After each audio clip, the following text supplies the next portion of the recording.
Suena como misticismo. Suena como el tipo de cosa que alguien dice en una cena después de demasiado vino, gesticulando vagamente hacia el cosmos. Suena francamente anticientífico. Pero aquí está la cosa, no lo es. No es anticientífico en absoluto. De hecho, cuanto más cuidadosamente miras lo que la neurociencia moderna, la mecánica cuántica y la filosofía de la mente realmente dicen sobre la conciencia, cuanto más cuidadosamente rastreas el argumento desde sus fundamentos, cuanto más encuentras que la suposición de que tu mente vive dentro de tu cráneo no es una conclusión científica, es un hábito profundamente arraigado, casi imposible de cuestionar, que hemos heredado de siglos de intuición que, cuando se examina rigurosamente, puede resultar exactamente equivocado. Y quiero ser muy preciso sobre lo que quiero decir con exactamente equivocado.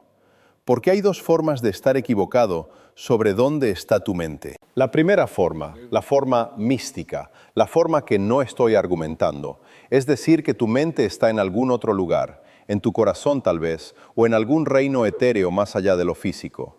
Eso no es a lo que la física está apuntando. La segunda forma, la forma que está genuinamente, rigurosamente, científicamente respaldada por los problemas más difíciles de la física moderna, es decir, que la pregunta ¿de dónde está tu mente? Podría basarse en una premisa falsa. Que los conceptos de dentro y fuera, de aquí y allá, de ubicación espacial en sí mismos, podrían no aplicarse a la conciencia de la manera en que hemos estado asumiendo. Que la relación entre tu experiencia y el mundo físico es tan extraña, tan contraintuitiva, tan diferente de lo que el sentido común sugiere, que el mismo marco que usamos para hacer la pregunta probablemente es inadecuado. Ese es el argumento que quiero hacer. Y quiero hacerlo cuidadosamente, empezando desde el suelo. Comencemos con lo que parece suelo sólido. Tienes un cerebro. Estás sentado dentro de tu cráneo ahora mismo. Aproximadamente 3 libras de tejido, de consistencia similar a tofu firme, consumiendo alrededor de 20 vatios de energía, más o menos lo mismo que una bombilla tenue. Contiene aproximadamente 86.000 millones de neuronas, cada una conectada a miles de otras, formando una red de aproximadamente 100 billones de conexiones sinápticas. Cuando ves una manzana roja, las neuronas en tu corteza visual se activan. Cuando sientes dolor, las neuronas en tu corteza somatosensorial y corteza cingulada anterior se activan. Cuando sientes miedo, tu amígdala se ilumina. Cuando formas un recuerdo, el hipocampo está involucrado. El daño cerebral en regiones específicas produce déficits específicos predecibles en la experiencia y el comportamiento. Las drogas que alteran la química de los neurotransmisores alteran la experiencia. La anestesia, que interrumpe químicamente la actividad neural, elimina la experiencia por completo. La correlación entre estados cerebrales y estados mentales es abrumadora. Es uno de los hallazgos mejor establecidos en toda la ciencia. Y de esa correlación, la conclusión obvia, la que prácticamente todos sacan, incluidos la mayoría de los científicos y filósofos, es que el cerebro produce la conciencia. Que tu mente es lo que hace tu cerebro. Que la experiencia es un producto del procesamiento de información neural que surge de la actividad física de las neuronas y que vive dentro de tu cráneo porque tus neuronas viven dentro de tu cráneo. Esta visión tiene un nombre, fisicalismo o a veces materialismo. La mente es física. La conciencia es lo que el procesamiento de información suficientemente complejo se siente desde adentro. Tu experiencia de la rojez del rojo, el dolor del dolor, el cómo se siente ser tú. Todo ello es generado por el cerebro dentro del cerebro, como una función del cerebro.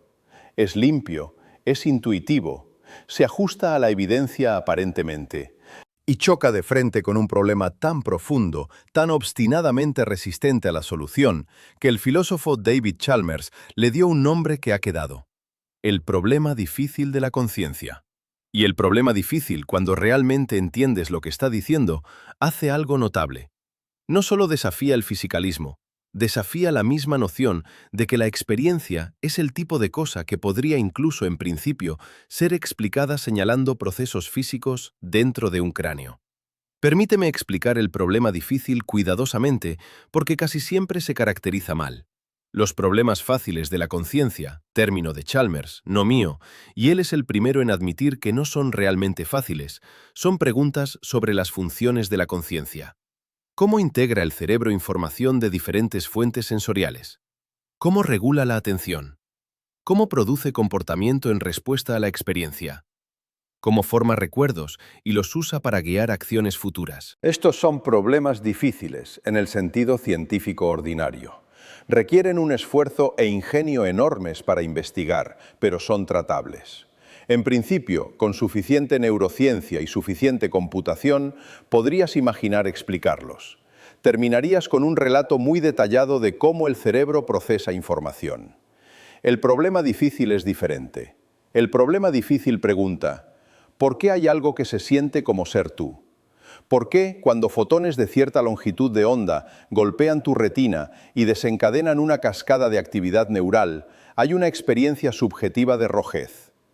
¿Por qué el procesamiento de información se siente como algo en absoluto? Puedes describir los correlatos neurales con tanto detalle como quieras. Esta neurona se dispara, esa señal se propaga, esta región de la corteza se activa y al final de esa descripción has explicado el procesamiento de información, pero no has explicado por qué está acompañado de experiencia, por qué hay un qué se siente, por qué las luces están encendidas. Esa brecha entre la descripción física y la experiencia subjetiva es el problema difícil. Y aquí es por qué importa tanto. Cualquier explicación de la conciencia que sea puramente en términos de procesos físicos enfrenta esta brecha. Puedes describir la historia física más completa, más detallada, más precisa de un cerebro procesando información. Y alguien siempre puede preguntar coherentemente: sí, pero ¿por qué ese procesamiento se siente como algo? Esa pregunta no desaparece sin importar cuán detallada se vuelva la descripción física. Y el hecho de que la pregunta no desaparezca, el hecho de que parece haber una brecha permanente en principio entre la descripción física y la realidad experiencial, es lo que hace que el problema difícil sea difícil. No es una brecha en nuestro conocimiento actual que se llenará con más neurociencia. Es potencialmente una brecha en el marco mismo. Una señal de que el marco de la descripción física en tercera persona, el marco de neuronas y señales y procesamiento de información, podría estar perdiendo algo fundamental sobre la naturaleza de la experiencia. Y ese algo faltante, muchos filósofos y físicos serios están argumentando, podría no vivir dentro del cerebro. Permíteme presentarte un experimento mental que se ha convertido en uno de los más discutidos en la filosofía de la mente. Se llama la habitación de Mary y fue ideado por el filósofo Frank Jackson en 1982.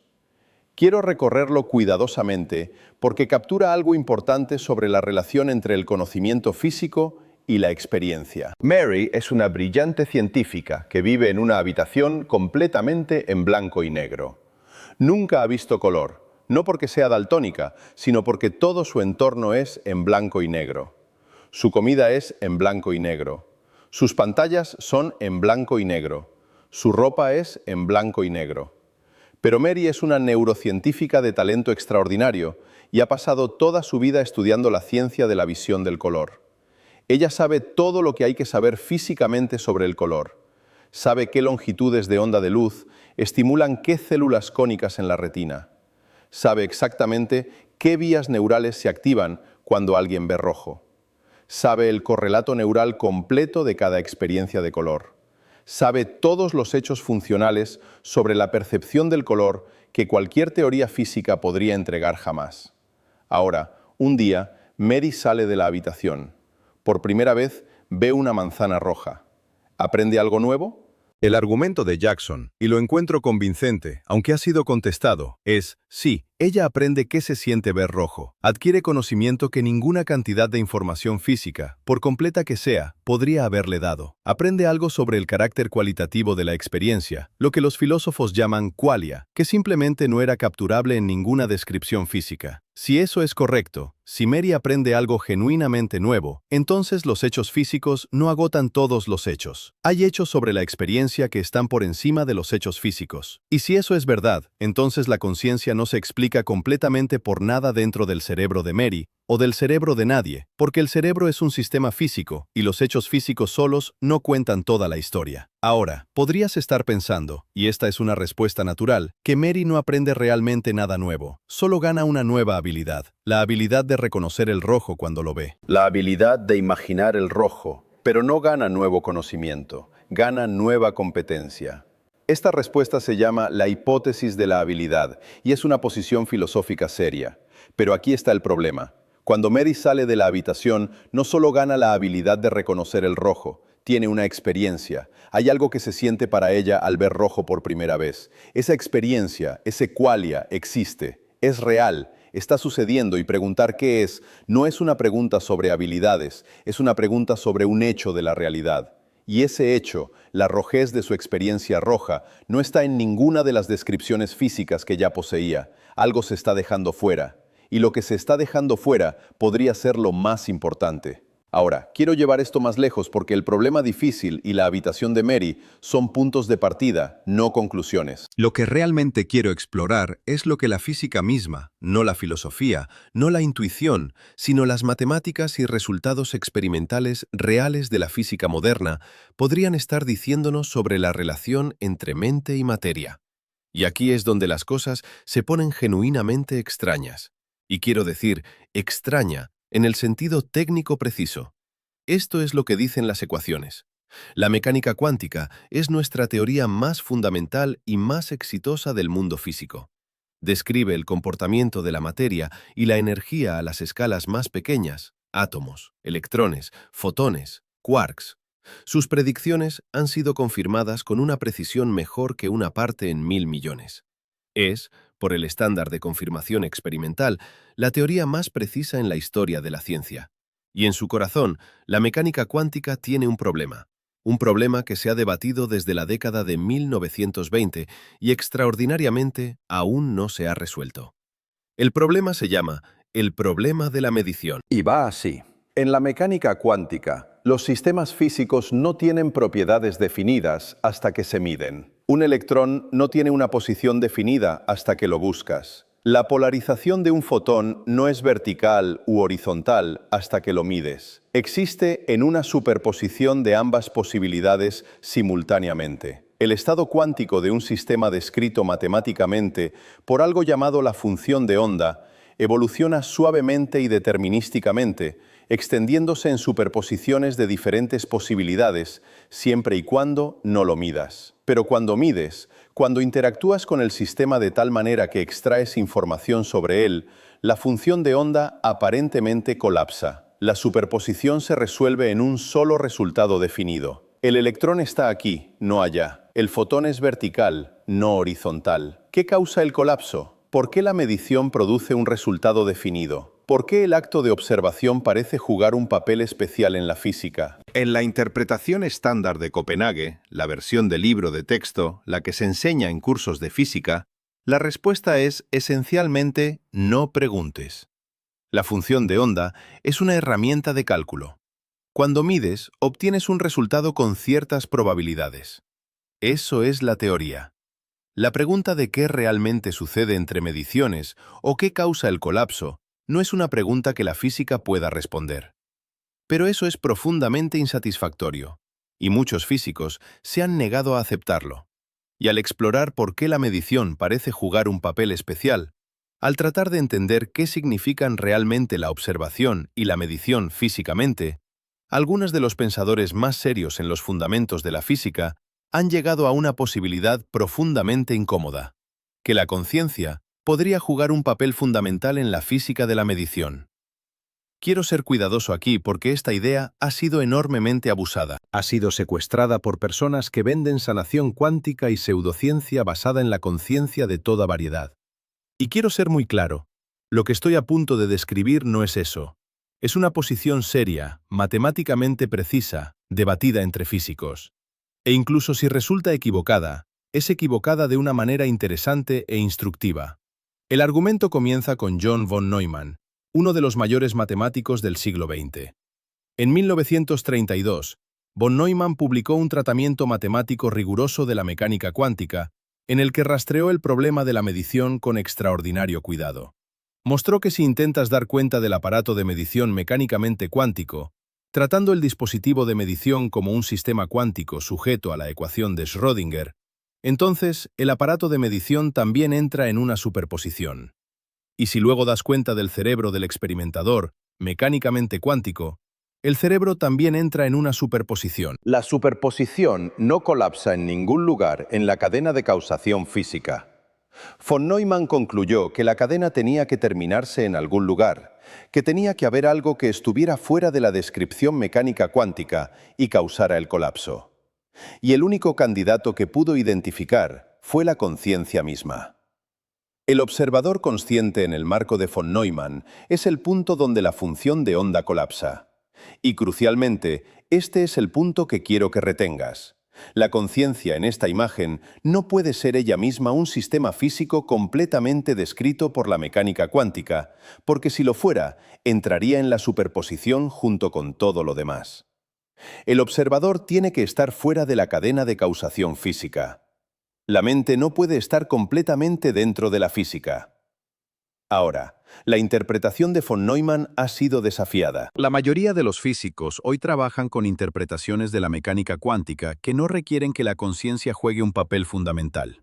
La interpretación de muchos mundos, por instancia, o enfoques basados en decoherencia que explican el colapso aparente sin invocar observación. Estas son alternativas serias. Pero aquí está lo notable. Ninguna de ellas resuelve el problema difícil de la conciencia. Pueden remover la conciencia del centro de la física cuántica, pero no explican por qué hay experiencia en absoluto, no explican qué se siente ser el observador. El problema difícil sobrevive a todas ellas intacto. Así que tenemos esta situación bizarra. Las dos teorías más exitosas en toda la física, la mecánica cuántica y la relatividad general, cada una a su manera apuntando a un misterio sobre la naturaleza de la mente y la experiencia, que la física actual no puede resolver. Y uno de los intentos más serios de resolver ese misterio, el que quiero pasar el resto de esta parte explorando, propone algo radical, algo que invierte la imagen usual por completo. ¿Qué pasa si la conciencia no es producida por el mundo físico? ¿Qué pasa si la conciencia es fundamental? ¿Qué pasa si la experiencia no es algo que el cerebro genera, sino algo de lo que el universo está hecho? Esta idea tiene un nombre, varios nombres en realidad. En filosofía se llama panpsiquismo, o en una forma más específica, panprotopsiquismo.